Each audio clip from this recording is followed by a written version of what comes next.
Estás escuchando Milenio 3 por Aluca Nanica. Bueno, pues aunque la ponga él, le voy a dedicar esta canción a nuestro compañero Yeray Martínez, que ya es de la secta del Circo del Sol también él. Fue el viernes, ¿no, Yeray?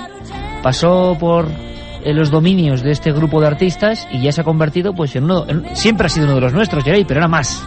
Dice que, como toda la gente con un poco de sensibilidad, dice que acabó... ¿Cómo sería la frase, Yeray? Bello de punta. Eso lo resume todo. Y el Circo del Sol es, digamos, autor de esta sintonía que para nosotros es muy importante y que en estas fechas, además de sensibilidad tan alta, buenos momentos, malos, de todo, siempre la ponemos con una esperanza, la que nos motiva a hacer radio en el fondo y a juntarnos un grupo de amigos, donde puede estar el científico que habla del cerebro, donde puede estar el hombre que sintiendo la llamada se marcha a lo imposible, donde pueden estar mujeres valientes que tuvieron que pasarse por hombres, donde pueden estar viajeros como Juan G. Vallejo, que nos va a mostrar otro mundo. Esa mezcolanza extraña, pero que para nosotros es alegría de vivir también, que inunde a mucha gente y que sea un símbolo de felicidad en tiempos difíciles. Y con este buen rollo que siempre trae esta canción, porque ante todo tiene que haber alegría de vivir, de contemplar, de aprender, de saber, de comunicarse, Carmen nos había dejado con una incógnita. Fíjate que siempre que escucho esta canción ahora, ¿sabes de qué me acuerdo? ¿De qué?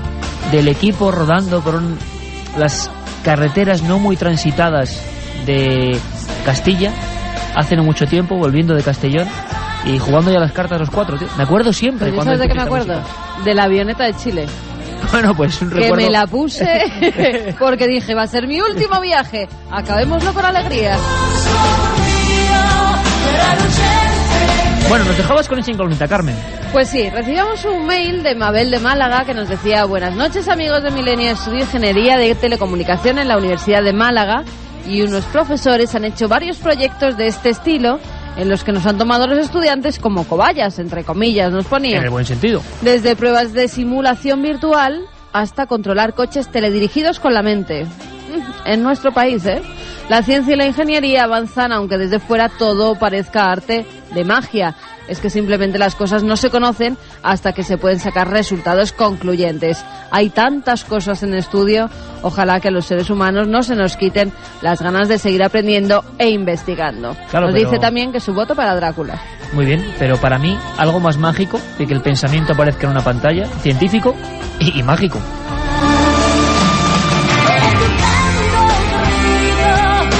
Más mensajes antes de viajar al desierto. Pues nos dice: buenas noches, milenarios, me llamo Felipe y os escribo desde el trabajo en Montornes del Vallès, en Barcelona.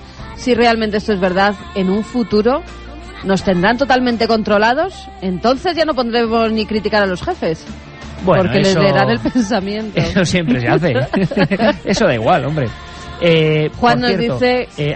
escribí del Vallès. La semana que viene les voy a contar una historia del Vallès, una voz de las sombras de esa comarca catalana. Juan nos dice que esta noticia da un poco de miedo. Creo que hay cosas que deben quedarse para uno mismo. Su voto a caballo de Troya. O sea, mucha gente ha sentido como que tocan algo muy interno, como la decía mayoría. Juanje. Personalmente creo que nos interesa más leer los pensamientos animales que los humanos.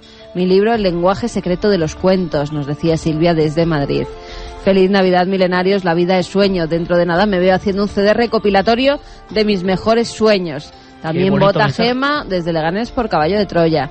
¿Llegaremos a poder almacenar nuestros sueños, pensamientos y recuerdos en un disco duro para la eternidad? Aterrador, nos dice Artu desde Logroño. Pero fijaos, yo, de verdad, Santi, Juanje, Carmen, de verdad que alucino, yo sí que alucino con la audiencia de Milenio 3, que de nuevo gracias, como siempre, porque le dan una posibilidad a lo que cuentan los invitados, pero claro, es que esa posibilidad puede ser en el futuro. ¿Os imagináis un pendrive con vuestros pensamientos, pero claro, que pueda ser legado a los tuyos? Esto es lo que tu padre, lo que tu abuelo, lo que tu bisabuelo pensó. Qué horrible. Hombre, no, bueno, depende de qué pensamientos sean. Hay una aplicación más bonita. Cuando uno está enamorado, siempre se encuentra a veces con la barrera de las palabras para transmitir al ser querido lo que siente. Imagínate darle ese pendrive y decirle: toma, esto es lo que siento. Es que a lo mejor no es tan bonito como se lo quieres hacer ver a esa enamorada. A lo mejor hay algún asunto truculento y van más allá las cosas. A mí lo que me encantaría es un pendrive con lo que nos dejó sin hacer Leonardo da Vinci, Albert Einstein, Nikola Tesla, y tantos genios que se llevó la humanidad, y que bueno, sus pensamientos quedaron ahí, parte de sus obras, pero sus proyectos y sus ideas se pero fueron mira, con ellos. De alguna forma lo dejaron. No en pendrive, pero sí en algunas obras. Se han descubierto ahora 3 dibujos en una obra de Leonardo da Vinci. Sigue Leonardo, además, dando que hablar, por detrás de la Virgen con el Niño Jesús y Santa Ana se han descubierto 3 dibujos que al parecer él había pegado. O sea que secretos, misterios y también esas obras de arte desconocidas hasta el momento se siguen encontrando. No hace falta la tecnología de hoy en día ni leer los pensamientos en algo tan frío como una pantalla, ¿no? Pero hay otra cosa. Yo estoy también de acuerdo en parte, pero también sé que hay otra cosa, que es lo inevitable. O sea, el ser humano, como decíamos, busca su propio enigma, que es saber quién es y a dónde va, y eso lo va a conducir a explorar hasta el final. Sí. Y seguramente en el año 3500, tú imagínate, tienes, no imagino, que a mí me encantaría, ¿no? Félix de la Fuente, Goya, Jesús, tanta gente, ¿no? Lo que pensaron. Pero sí imagínate hombres del 2200 y 2300, científicos, que pueden dejarte ese archivo. Pero también Tremendo. se decía que en el año 2000 los coches iban a volar, sí, y no vuelan. Bueno, y si vuelan no lo comercializan, pero pueden volar perfectamente, muchos. Si hay una página web donde aparecen lo los que nos coches faltaba que vuelan ya, y todo esto. para pegarnos todos la leche por el aire. Manolo desde Córdoba nos dice: ¿os imagináis que con esta nueva técnica podamos conocer el pensamiento de personas en coma o de delincuentes? La verdad es que da miedo. La gente repite la palabra miedo, Santi, qué curioso, ¿eh? Ante una cosa que yo creo que es emocionante. Es que ten en cuenta que también la mente es entrar en el último santuario que exactamente, tenemos, ¿no? Es la última atalaya de la privacidad, es la fortaleza en la que vive nuestra identidad más sacrosanta, lo que nunca nadie sabrá aparte de nosotros mismos. Y de repente alguien ha aparecido con una llave o con una ganzúa. Hombre, da miedo. Fíjate como la llave. Como siempre, el cine se adelantó. La película La Celda, donde hay una mujer que se mete en la mente del asesino que estaba en coma para saber dónde estaba su última víctima antes de que muriera. Nos parecía ciencia ficción y ahora... Otra película, nos dice Jessy desde Las Palmas. La Fortaleza Infernal. Era una cárcel especial cuya técnica les permitía controlar los sueños de los presos. Pero tú fíjate, por ejemplo, hablando del futuro, ¿no? Yo me lo imagino en emociones, ahora escuchando esta música, cuando Picasso, por ejemplo, se pone debajo de las pinturas de Altamira y dice: aquí está todo, o otros. Tú imagínate poder transmitir lo que sentía realmente Picasso, ¿no? Sí. Debajo de esas pinturas, lo que sentía en el momento de esplendor del gran genio delante de un cuadro, o lo que sentía el propio hombre prehistórico, ¿no? Ya, pero de ellos ya no se va a poder rescatar. Ellos no. Tienen que ser contemporáneos. Aunque, fíjate, porque ya la ciencia escapó de todo. Que quede por ahí un rastro de ADN de algo, que igual también hay que hablar de eso. Muy difícil. Bueno. Fíjate, yo me sorprendo porque la verdad es que como novelistas algunos oyentes tendrían carrera. Y anda que no damos nosotros... Pues que se animen, porque dicen que lo único que no está en crisis son los libros, o sea que adelante. Anda que no damos nosotros ideas que nos han escrito muchas veces para películas, cortos, novelas... Más forrado. Bueno, nos dicen: poder ver los recuerdos de la gente está bien si se usa para salvar vidas. Por ejemplo, en un secuestro a través de la mente del secuestrador. Sí, lo que pasa es que imagino que, claro, dices... Pero claro, hace falta engancharnos electrodos. Ya, pero lo que decía Santi, si ya hay experimentos de control mental a distancia, un secuestrador poniendo en peligro, por ejemplo, a unos niños, como ha ocurrido, y que las autoridades sepan exactamente si tiene miedo, si no tiene miedo. Vaya historia, ¿eh? Hay otra aplicación perversa que la ha sugerido Carmen en un mensaje de nuestros oyentes, es efectivamente aquella película La Fortaleza Infernal. Piensa que, por ejemplo, las personas que han estado encarceladas, que han estado privadas de libertad, el único ámbito en el que podían ser realmente libres era su mente, era su imaginación, era el único país por el que se les permitía viajar. Tú imagínate que en un futuro a alguien se le ocurriese ser tan sumamente cruel de privarles hasta de la libertad dentro de su mente. Son muchos los mensajes, muchas las reflexiones, como dice Carmen, y muy acertado, porque es que yo creo que es así. Qué imaginación, qué fabulosa y desbordante imaginación la de nuestros amigos, que plantean ideas que vuelan en el aire y son maravillosas. Pero ahora, luego seguimos, porque luego acabamos, ¿eh? Viene aquí Carlos y Fermín con la lista, y acaba el ranking de libros, los 7 grandes libros del misterio, 10 de enero, todos aquí juntos. 10 de enero, 40 personas, 40 elegidos. Por sorteo. el ordenador será quien dé la suerte a esos 40 elegidos. Es nuestro bombo de Navidad, ¿no? De alguna subirse forma. a la nave del misterio, sí. Algunos dicen que bueno, que el bombo sí queda un poco raro, el sorteo de Navidad. Bueno, algunos dicen que prefieren venir aquí a la nave del misterio que ganar la lotería del lunes. Bueno, no sé yo. Vamos a ver, hay una cosa importante. A las 3:20 comienza un viaje. No es al Monte Ararat, que está congelado siempre, sino un lugar mucho más ardiente, lleno de aventura. Se ha hablado tanto de los Tuareg.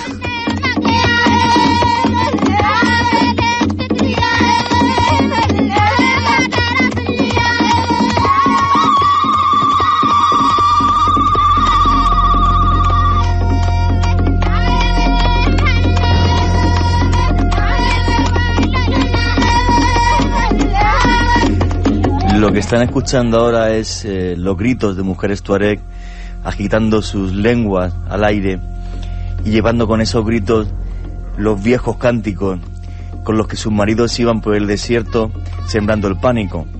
Puede parecer curioso cómo los tuareg, la gente más hospitalaria del mundo, a la vez han sido uno de los guerreros más terribles que ha dado la historia. Y es curioso porque hace 2000 años, cuando los romanos llegan al norte de África y empiezan a conquistar toda la parte del Rif y toda la parte del norte argelino, pues de repente llega un momento en el que no pueden meterse más en el desierto, más al sur, y la gente que hay ahí es tan guerrera que ponen el limes, la frontera, y dicen todo lo que hay ahí es berber, es bárbaro. Los tuareg asimismo se llamaban Mazig, que significa hombre libre, y realmente siguen siendo los últimos hombres libres. En el siglo VII hay una tribu rifeña, los Chorfa, que se enfrenta a los tuareg durante décadas para que se conviertan al Islam. Tan terrible es su resistencia ante los Chorfa que al final hay una palabra que esgrime en árabe que dice Tawareg, que significa los abandonados de Dios. Desde entonces, esos hombres que se llamaban Mazig, que se llamaban a sí mismos libres, o Imoshak, que es como se llaman, se quedaron con el nombre de Tuareg, que realmente significa los que Dios abandonó. Aunque quizás a nosotros nos abandonó Dios y ellos siguen en un maravilloso y espléndido desierto lleno de libertad. La adaptación al medio de los tuareg es increíble. Viven tan sumamente plenos y felices en ese desierto que son capaces de sacar agua de cualquier sitio. Pero no solo eso, sino que, por ejemplo, cuando ven que pueden llegar a morir de sed, se desnudan y se ponen cara al sol para que la temperatura de la sangre llegue a 70 grados y morir rápidamente. De esa forma mueren en pocos minutos y no sufren una muerte por deshidratación que saben que le puede llevar días y días agonizando. La adaptación al medio es tan buena que tienen y sacan agua de cualquier sitio que Vázquez Figueroa, que convivió con ellos, pues pudo aprender muchos trucos de cómo sacaban agua. Un truco que era llevar un collar de conchas, un pequeño collar de conchas siempre. Entonces, cuando había una carencia absoluta de agua, por la noche dejabas el collar al aire libre con las conchas hacia arriba, y al amanecer, antes de que saliera el sol, esas conchas contenían un poquito de agua, o sea, el rocío. Reunías todo ese rocío en un vaso y te daba pues casi un vaso de agua, y un verdadero tuareg puede vivir prácticamente con ese vaso de agua. Desde 1850 hasta 1917, 67 años, las tropas francesas lucharon contra los tuareg en lugares como el Tassili, el Hogar, Tamanrasset, Janet. 67 años de lucha. Después de 67 años de lucha, por primera vez en la historia, las tribus tuareg abandonan sus espadas y dicen que van a ser pacíficos, dejando que las caravanas pasen por el desierto, después de 2000 años y 67 años de guerra directamente con los franceses. Pero aún así, ellos se guardan los secretos del desierto y no se los cuentan a nadie. Ni un solo hombre de la tribu de los tuareg le cuenta a los franceses cómo hay que hacer los mapas, los planos, los lugares por donde se puede pasar por un desierto que siempre les perteneció. Su cultura es única. Sus mujeres no llevan la cara tapada, llevan tatuajes para ahuyentar a los yenum, a los genios que viven en el desierto. Viven libres, pueden tener relaciones sexuales con quien quieran hasta que se casen, y luego siempre son fieles. La propiedad privada pasa solamente de madres a hijas. Los hombres no tienen derecho a poseer absolutamente nada. Los rebaños, todo es de las mujeres, y por ellas viven y por ellas luchan. Realmente el desierto, ese desierto mágico, está lleno de 1000 lugares con misterio. Uno de ellos, y que tuve la suerte de poder visitar, el Tassili. Nadie sabe por qué. Hay un santuario en el que 22 culturas diferentes reflejaron pinturas en las que se lavaban dioses extraños.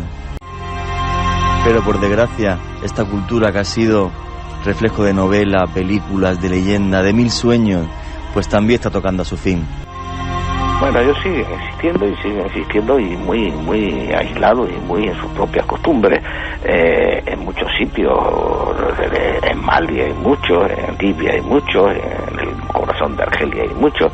Lo que pasa que poco a poco, y eso es una cuestión que no podemos evitar, la civilización va absorbiéndole, los va mezclando. Y muchas veces ellos se lamentan luego de haberlo hecho porque ya estamos viendo que la civilización moderna, aunque al principio te ofrece y parece que te ofrece un gran espejismo de cosas mucho mejores, al final los hace más desgraciados. Mágicos, altivos, pintados de azul para que la piel no les transpire. Realmente la leyenda de los Tuareg es inmortal. Esas pinturas que hay en el Sáhara nos muestran aquella tierra cuando era un vergel, pero ellos jamás abandonaron su tierra, aunque se convirtiera en el más terrible de los desiertos. ¿Y sabéis por qué? Por una cosa, y es que hay un proverbio tuareg que solamente se puede entender si se está allí, y es que dice: Dios hizo los países con agua para que los hombres pudieran vivir, y los desiertos para que encontraran su alma. Oye, qué bonito viaje, Juanje. Muchas gracias, Iker. Qué bonito viaje, sí, porque yo creo que una imagen muy gráfica era un vergel y era su tierra, se convirtió en un desierto infernal de temperatura y ellos siguieron allí. Como lo cuenta también Alberto Vázquez Figueroa, en esos pequeños detalles. Y cuando uno llega a ese lugar de Tassili es como el recuerdo de lo que fue esa tierra cuando era maravillosa. Sí, es increíble. Y estaba recordando ahora otra de las frases que me decía el guía, que pertenecía a la tribu de los Kelmadad, que de niño había sido nómada hasta los 8 años, por eso conocía la zona. Si no, es imposible, te pierdes, lleves GPS y lo que lleves es imposible. Me decía: la casa es la tumba del que vive. Me lo decía en francés, fíjate qué frase más bonita. No sé cómo describir el mundo de los Tuareg. Yo estuve allí 14 días, fue una expedición muy dura, la gente la pudo ver en Cuarto Milenio. Pero bueno, cuando estás con esta gente callada, pausada, en medio de aquella increíble naturaleza, viendo por la noche un cielo de estrellas que jamás he visto en mi vida, más de 1800 metros de altura en el Tassili, rodeado por aquellas pinturas que hablaban de antiguos dioses, lo único que yo pensé es: Dios mío, hacía tiempo que no me sentía tan vivo. Era algo maravilloso. Es la misma expresión que decía nuestro primer invitado cuando subía solo hacia el Monte Ararat. Es curioso lo de sentirse muy vivo, ¿no? Una reflexión rápida antes de contarles a todos una historia sorprendente que va a estar de moda por el cine. Eso que cuentan de que la civilización pone su anzuelo, les atrapa, y Alberto Vázquez Figueroa, claro que es un hombre muy especial también, quizá es excesivo decirlo porque nunca lo sabremos qué es mejor, ¿no? Pero ha dicho una frase lapidaria, que esta gente ve los objetos, ve las cosas, se abalanza a esa cultura que es la nuestra ya, y de repente con el tiempo hace como un estudio, son más desgraciados. ¿Será así? ¿Es un poco leyenda? ¿Qué pensáis? Pues no creo que sea tanta leyenda, porque no es un caso único. Los aborígenes australianos les ha sucedido prácticamente lo mismo. Era un pueblo que vivía en una armonía completa con su entorno natural, con unas creencias, con una religión muy compleja y muy basada en la naturaleza, con unos ritos mágicos que todavía hoy asombran a los antropólogos. Y de repente el contacto con el hombre blanco, primero en un exterminio muy parecido al de los indios de Norteamérica, y luego después en la época, digámoslo así, de convivencia, con una degeneración y una pérdida de sus costumbres, de sus raíces, la tasa de alcoholismo, por ejemplo. Pero se ha pasado en muchos grupos aborígenes de todo el mundo, alcoholismo, violencia. Pero... Han despertado como lo peor, es un poco como satánico, ¿no? Han despertado lo peor, lo que estaba dormido, latente en esas culturas. Sí, y ya te digo, efectivamente has dicho, ha sucedido muchas veces, y parece que de alguna forma a esas culturas que han vivido tan apegadas a la tierra, a su tierra, de repente les hemos cortado un cordón umbilical. Y una vez perdida esa comunicación, es como si andasen sin alma, si me permites ponerme lírico. Pero, qué cosa más interesante acabas de decir. Fíjate lo que te digo, o sea, yo pienso que no solamente, o sea, uno se la pega a la naturaleza del entorno natural, ¿no? Los tuareg viven en un desierto terrible. Yo la imagen más terrible que he tenido en mi vida, que recuerdo que estuve a punto de llorar, cuando me metí en la selva de Darién, del Darién, que está en la frontera entre Panamá y Colombia, que nadie puede visitar o nadie visita por el hecho de que la FARC, la guerrilla colombiana, pasa allí. Estuve 2 días conviviendo con los indígenas en Beraz. Cuando llegué a Panama City vi a una indígena en Beraz con la falda típica que tienen en la puerta. Bueno, estaba de prostituta en la calle en los arrabales de Panama City. Es de las cosas más tristes que he visto en mi vida, y pienso que no solamente ya es el tema de su aclimatación a ese mundo, a esa selva o a ese desierto, es que le rompen el concepto que tienen de familia, de amistad, de tantas cosas que son tan importantes y que aquí se nos olvidan en este siglo XXI tan maravillosamente tecnológico, pero tan triste en lo humano. Y eso te lo juro que son cosas que a mí me han dolido en mi viaje. No es casual que Yerey ponga esta música. A mí me ha recordado siempre, porque leí un libro sobre la muerte de Félix Rodríguez de la Fuente, Voz de la Naturaleza. La escuchaba con esta música siempre de Apocalipto de fondo. Me pareció como un tremendo alarido de la naturaleza antigua que casa perfectamente lo que le estáis contando. Yo últimamente, y es una mínima y última reflexión sobre el tema que es filosofía y que da para mucho, y que en temas como los tuareg y otros, los aborígenes australianos, que hacían pinturas muy parecidas a las de Tassili, con criaturas asombrosas que todavía pueden transmitirnos el miedo. ¿Qué pasó? Bueno, pues dicen algunos investigadores de la prehistoria, yo estoy últimamente muy metido, me gusta el tema, que hay un gran cambio entre el hombre del paleolítico y el hombre del neolítico. Me explico, el hombre que vive en las cuevas, el hombre que parece que forma parte de la naturaleza, no la modifica, solo pinta en el fondo tenebroso de sus cuevas, se somete a la dictadura en ocasiones y a la beneficencia de lo que son los dioses y la naturaleza, forma parte de ella, adora al dios bisonte, al dios semihumano, y de repente, hacia el año 10.000 antes de Cristo, algo ocurre, se domestican animales, se emplea la agricultura, y hay cazadores y recolectores, y empiezan a surgir los primeros pueblos. El hombre ya no es parte agreste de la naturaleza y se ha convertido en un elemento que poco a poco dominará el resto de la naturaleza. Y caramba, amigos, parece que en ese momento de la historia ocurre algo asombroso. El hombre deja de ser parte de ese mundo extraño en el que es un misterio más, y ya es otra cosa y ve las cosas desde otro lugar. A partir de entonces, para muchos, no lo digo yo que no sé nada de esto, para muchos de los que he leído, desde muchas posturas, es el gran cambio.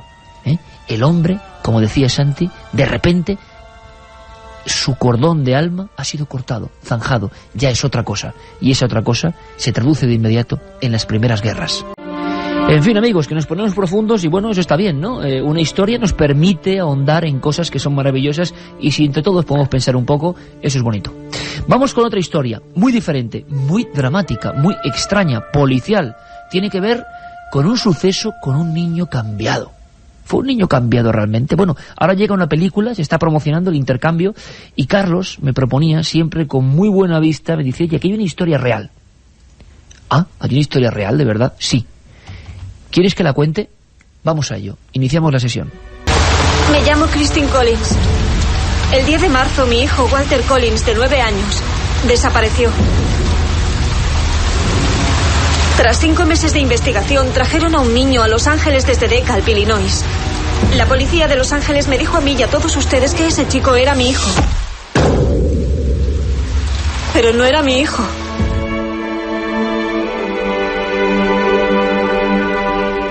Año 1928. Estado de California. Mientras la sombra del crack económico de 1929 estaba a punto de acechar a la población estadounidense, un terrible suceso sacudía la pequeña localidad de Wineville, al sudoeste del país.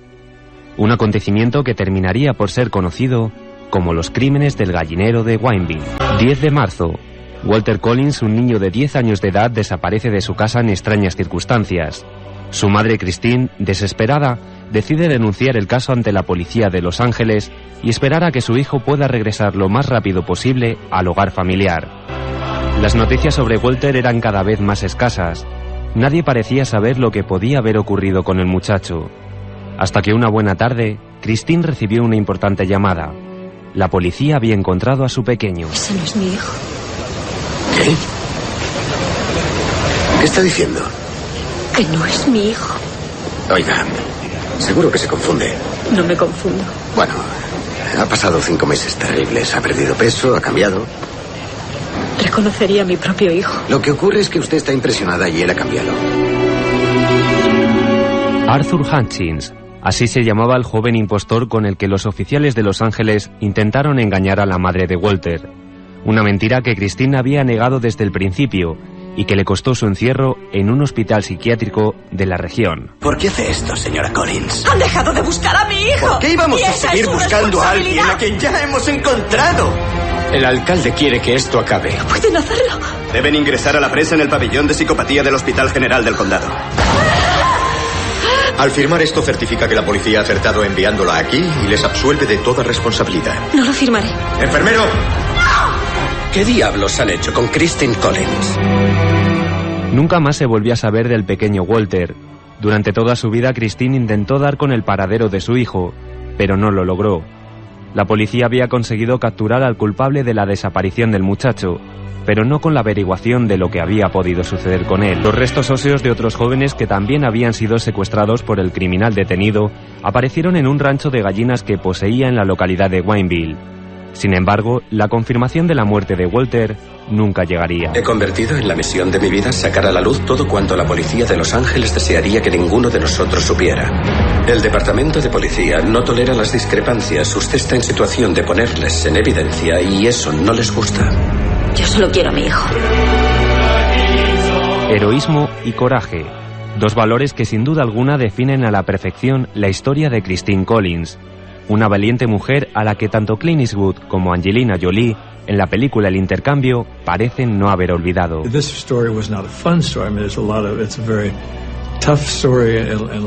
una historia muy dura, pero sucedió, y creo que demuestra la perseverancia de una mujer en un momento muy particular de la historia.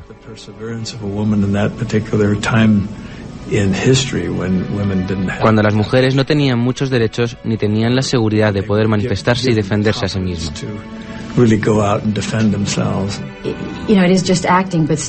Claro que se trata tan solo de actuar, pero cuando estás en escena tienes que permitirte sentir, pensar, sufrir y ponerte en situación. Dios mío, ¿cómo sería si me pasara a mí? Una de las cosas que más me costó fue simplemente llamar por teléfono y decir que había perdido a mi hijo. Es como vivir tu peor pesadilla y no quieres que pase a tu conciencia, a tu entorno. Así que sí, es verdad que me costó aceptar el papel.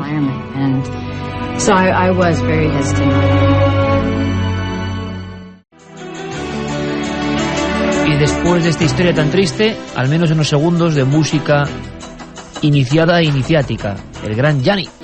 Aquella mujer al final nunca supo de su hijo, fue ingresada en un psiquiátrico, nadie sabe qué pasó con él y sobre todo qué historia más macabra, que la policía intentó endosarle un niño impostor. O sea, en fin, ¿algún comentario?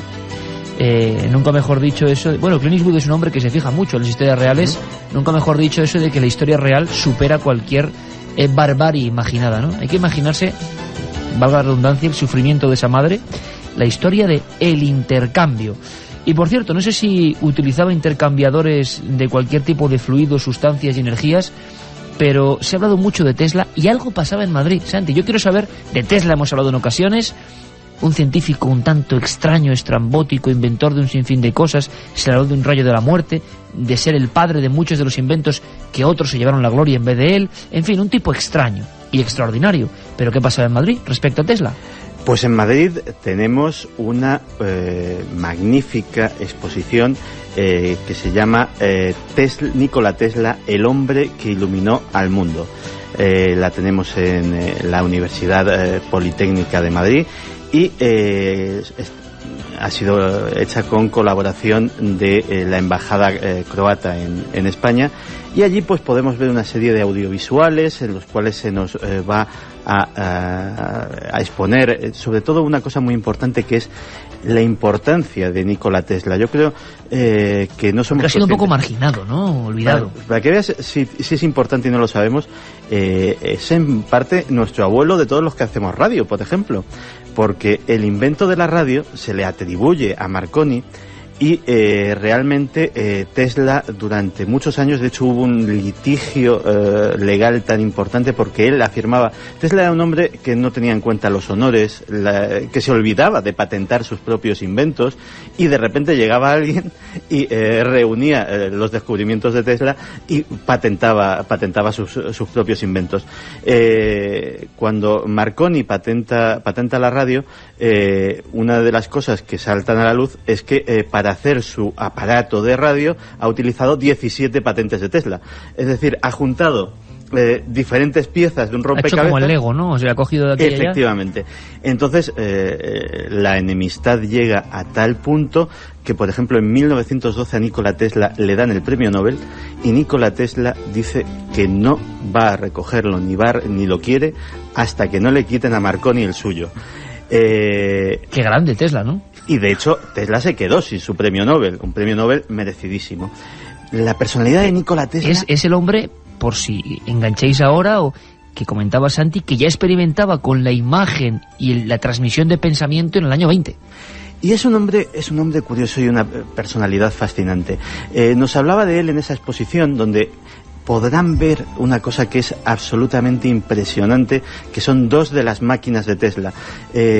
Muchos de nuestros oyentes se acordarán de Nikola Tesla por la película El Prestigio, ese personaje, ese científico que ayudaba al mago, que es un David Bowie completamente irreconocible, caracterizado de Nikola Tesla, pues y que hacía una especie de máquina de teleportación. Pues no son máquinas de teleportación, pero por ejemplo allí podríamos ver una cosa que se llama el huevo de Colón, o que él llamó el huevo de Colón, y es un huevo metálico que está de considerable peso, que merced a un mecanismo él conseguía que se levantase solo y estuviese en posición vertical sin que absolutamente nada le sujetase más que los campos magnéticos que él mismo generaba. Y para los más impresionantes, o sea, para los más impresionables, la máquina más impresionante que hay es una bobina de Tesla que se acercó nuestro compañero Carlos Largo a ella, una especie de torre de unos 2 metros de altura, que cuando se acciona el mecanismo suelta rayos auténticos y visibles por su parte superior, y Carlos Largo llevaba en la mano otro de los inventos de Tesla, que era un tubo fluorescente. Sin tocarlo, sin llegar a tocar esa bobina de Tesla que emitía rayos, el tubo fluorescente que llevaba Carlos Largo en la mano se iluminaba perfectamente, y pues de momento Carlos está aquí, no le ha pasado nada, o sea que... Tiene un rostro extraño. Bueno, sí, está un tanto perjudicado, sí. Pero yo creo que si Tesla nos ha interesado tanto a todos, ha sido porque es un personaje misterioso y sobre todo diferente. Él era un hombre que estaba convencido de que tenía un destino, de que había algo que le guiaba, creía firmemente en sus sueños, los perseguía hasta el final, y de eso y muchas otras cosas nos habló en esa exposición Nikolina Zidek, tercera secretaria de la embajada croata en Madrid, y que es una verdadera entendida y una verdadera entusiasta de la biografía de Nikola Tesla. Tesla también automistificó su propia vida. Él pensaba que todo era su destino, para que él terminara en Estados Unidos, para que realizara su sueño, las cataratas del Niágara, todos los inventos que hizo. Él como que estaba guiado por un guía invisible que lo llevaba por el mundo para que él cumpla su destino y haga tanto bien que hizo por la humanidad. Por lo tanto, él mismo dijo que él tuvo un sueño, que él iba a inventar una rueda enorme que iba a moverse por la fuerza de las cataratas del Niágara, y que 30 años después realizó ese sueño. Así que él dijo que el cerebro humano, pensando en el cerebro suyo, era realmente magnífico, porque él podía prever lo que iba a hacer en el futuro.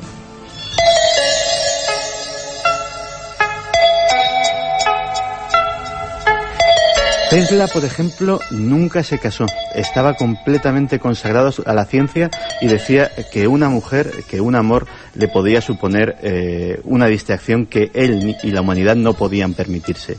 Entre sus pertenencias, cuando falleció, se encontraron una serie de camafeos de amigas muy queridas que había ido coleccionando como recuerdo de amores fugaces y tal vez como recuerdo de la renuncia que había hecho a todas esas mujeres en pro de una ciencia que él perseguía.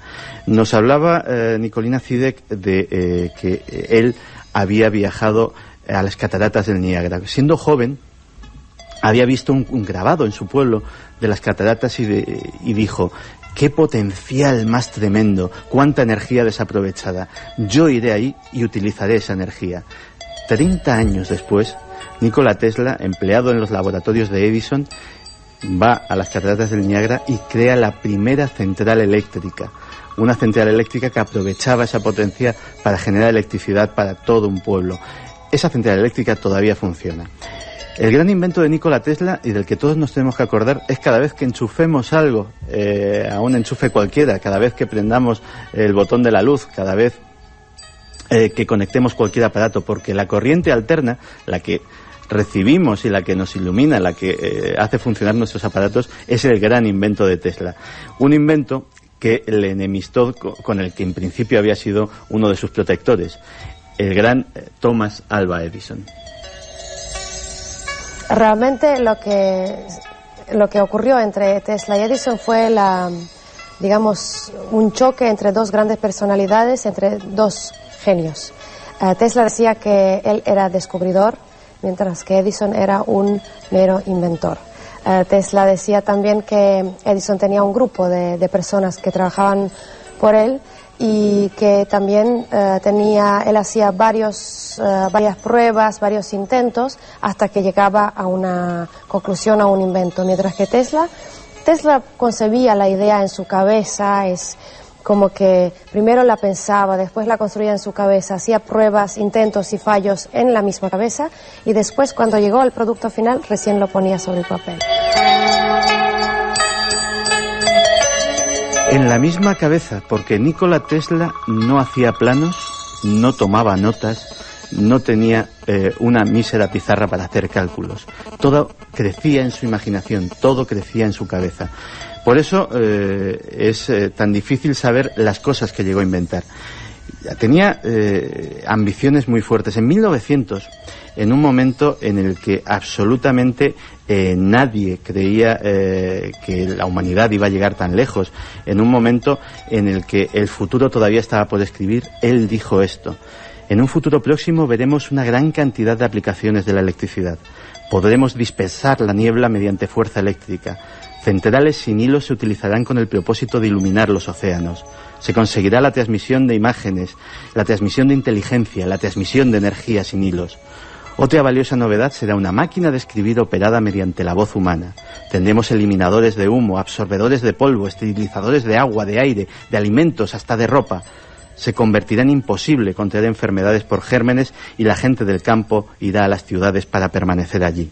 La transmisión de energía sin hilos, producida por generadores ambientalmente compatibles para que el hombre pueda solucionar todos los problemas de la existencia material. La distancia, que es el impedimento principal del progreso de la humanidad, será completamente superada en palabra y en acción. La humanidad estará unida y las guerras serán imposibles. La paz reinará en todo el planeta. Ese era el gran propósito que tenía Nikola Tesla en la mente.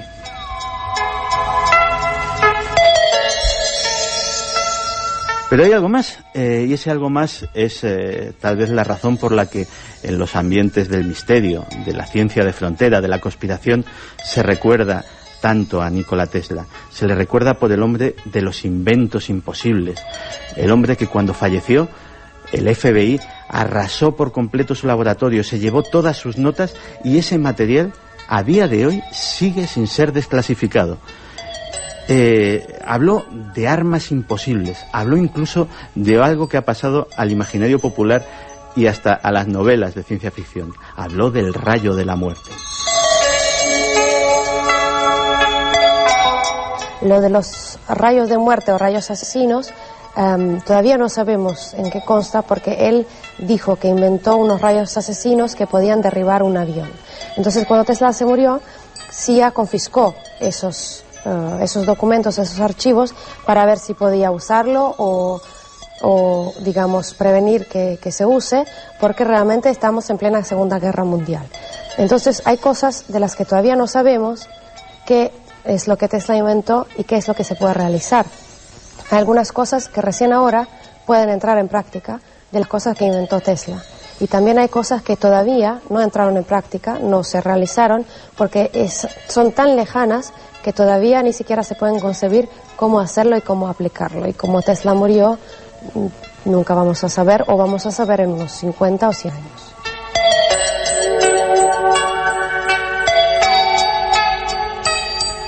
En 1893 fue capaz de diseñar un sistema para mandar energía sin hilos, electricidad sin hilos. Para ello construyó una antena de más de 30 metros de altura conocida como la Torre Vandercliff.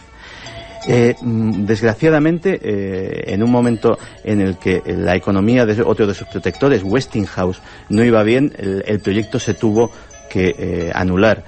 Su propósito era dar electricidad gratuita a todo el planeta, una electricidad que se recibiera como las ondas que están recibiendo ahora mismo nuestros oyentes, por un receptor, sin hilos, sin cables, en cualquier sitio, para todos. Es posible que esa sea una de las patentes que se guardan en esos archivos secretos y que todavía no ha sido desclasificada. También es posible que haya otras más siniestras. Otro de sus inventos fue el llamado oscilador vibracional mecánico. Con este aparato llegó a provocar un pequeño terremoto en un laboratorio de Manhattan. ¿Quién sabe? Nikola Tesla estaba muy adelantado a su tiempo. A lo mejor aquella imagen del científico que hacía un teleportador en pleno siglo XIX, en aquella película del Prestigio, y que ahora nos puede parecer fantasiosa, hasta ridícula, a lo mejor no estaba tan alejada de la realidad. Milenio 3. Detrás del misterio. En busca de una respuesta. Cadena SER. Pues vamos con esos últimos mensajes. Primero con los ganadores, Iker, de Por esos... fin acabamos los libros. Por fin, ¿no? Sí, los ganadores, iba a decir, de estos de los libros del sorteo. De esta noche. Que uno es Manolo de Córdoba, que nos dice: ¿os imagináis que con esta nueva técnica podamos conocer el pensamiento de personas en coma o de delincuentes? Da miedo. Otro de ellos es para María López, que nos decía: desgraciadamente, en unos tiempos excesivamente machistas, hubo grandes mujeres escritoras que tuvieron que firmar sus obras como hombres para poder triunfar en la literatura. Y el último de ellos es para Félix, desde Fuenlabrada, que nos decía que el arca ha sido objeto de deseo y no es la primera historia de su existencia. Mi voto por La Noche del Miedo. Pues esos 3 libros van para estos 3 ganadores. Y vamos a dar, Iker, esa lista como ha quedado de los 7 libros del misterio. Bueno, chicos, 3:56, por fin, después de un par de meses o más de votaciones, el público soberano de Milenio 3 ha elegido que estos son los 7 libros del misterio. Y de aquí, en el futuro, se podría extraer algún aprendizaje. 7º lugar, y lo siento porque es mío, Misterios de la Iglesia. 6º. ¿Por qué lo vas a sentir? Oye, lo mío no está ni en el 7º, no lo sientas. Por empezar por el mío, porque no queda bien. 6º, Drácula. 5, El Paraíso Maldito. 4, El Retorno de los Brujos. 3, Dioses, Tumbas y Sabios. 2, La Noche del Miedo, Iker. Y como vencedor, ha estado en cabeza todo el tiempo, Caballo de Troya, de JJ Benítez.